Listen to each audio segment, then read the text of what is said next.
Hello everyone, and welcome to our next Unity video. Last video we talked about how to use prefabs to create a repeatable object that we could instantiate several times, but also all have shared properties. This video is going to talk about how we can use code to actually spawn these shapes using the instantiate method, and how to take a prefab and have it appear in different places on the screen. So let's take a look at our notes on prefabs. We have that prefabs are reusable game objects, and then an instance is a specific prefab. So what we're going to do is we're going to use code to create several instances using the instantiate method, and the instantiate method takes any old game object. But we are going to pass it our cube trigger game object. So this video is going to highlight something that we talked about a little bit in the last in class, but I think it's going to emphasize it a bit more. Remember that when we create a class, a C# class, we are essentially creating a new type. So when I have a prefab called cube prefab, and it has a cube trigger script on it, that means that this prefab is of type cube trigger.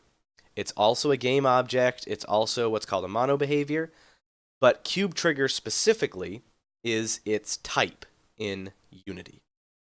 So we're going to make a cube trigger variable inside a script, and we are going to use that variable to spawn several cube triggers throughout our scene. Well, I've done a couple of things here. I've added an empty game object called spawner. This is just an empty, and I've attached a script to it.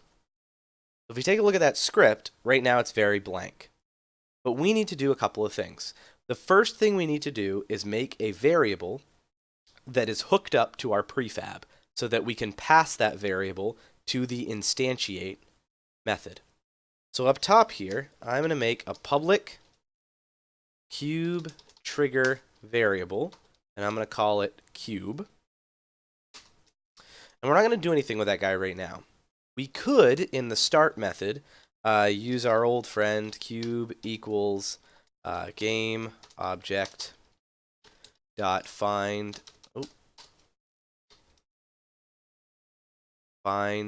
goodness, I cannot type tonight. Find object of type, and we could put cube trigger in here.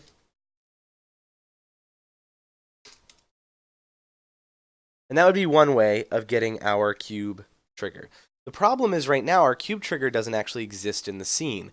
It's a prefab that is hanging out outside of the scene in our prefabs folder. So we actually don't want to do this. Instead, what we're going to do is use our other trick of creating a public variable and using the Unity editor to hook them up.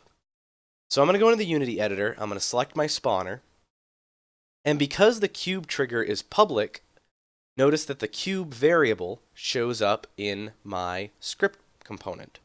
So if I go to prefabs and I select my cube prefab and I put it in here, now that cube variable represents a cube trigger prefab.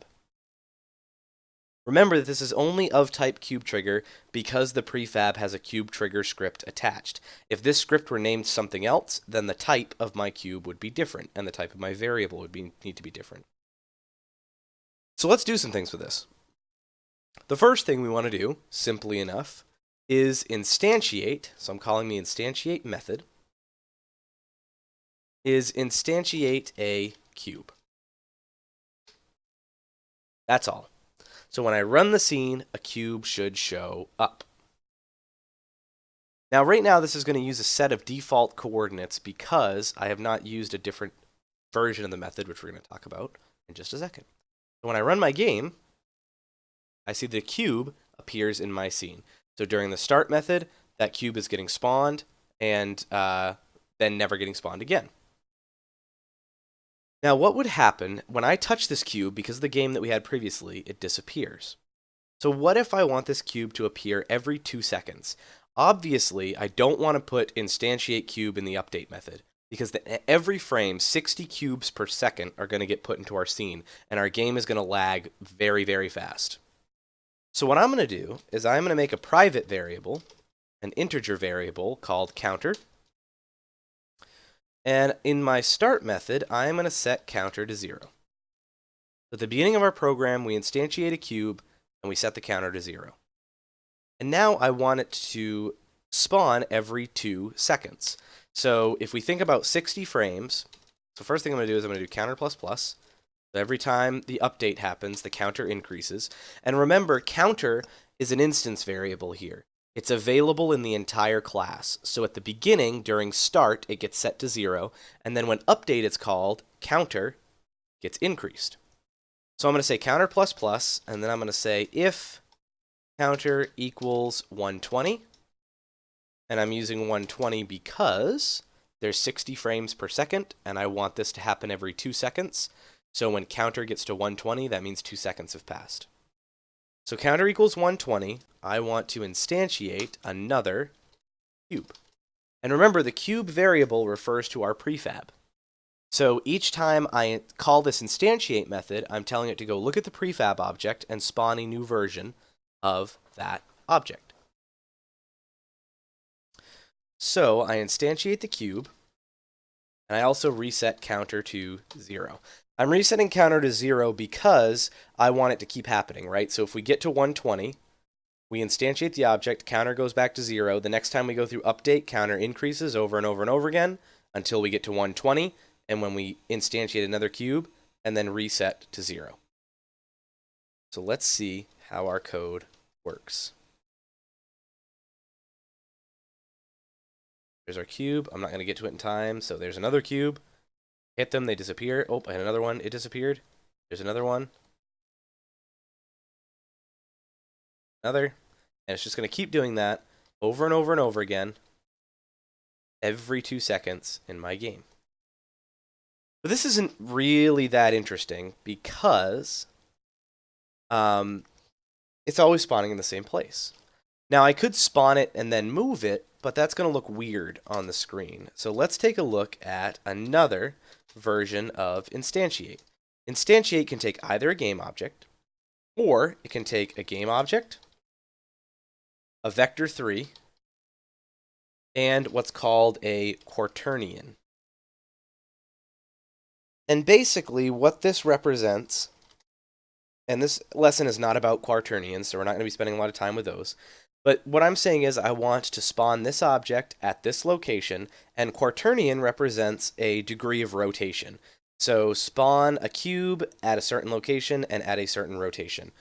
We're going to use the default location, or rotation, and I'm going to say, make a little note here, quaternion dot identity is 0 rotation. So we're going to be using that guy in our code. But let's say we want to spawn this cube all over the place. I'm going to make another private variable,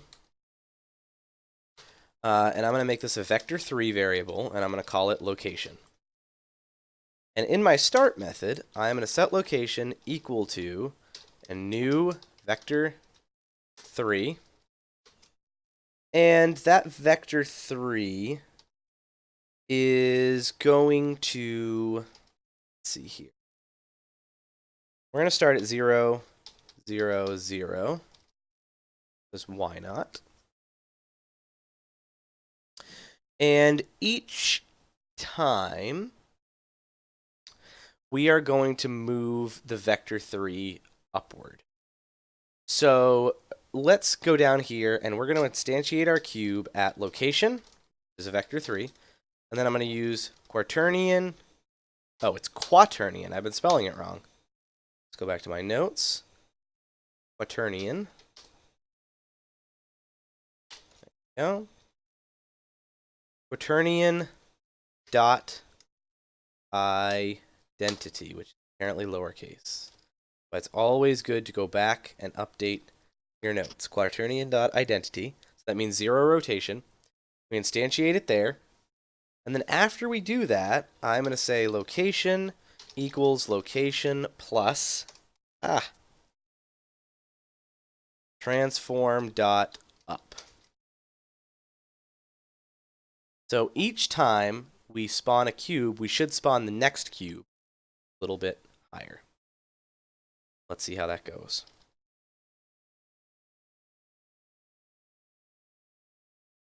Okay, so there's our cube. Oh, another cube got spawned. Where is it? There it is. Then it goes higher. And it's going to keep doing that. So notice that our first cube still spawned over here because that's happening during the start method. You can see the shadow over there get bigger and bigger.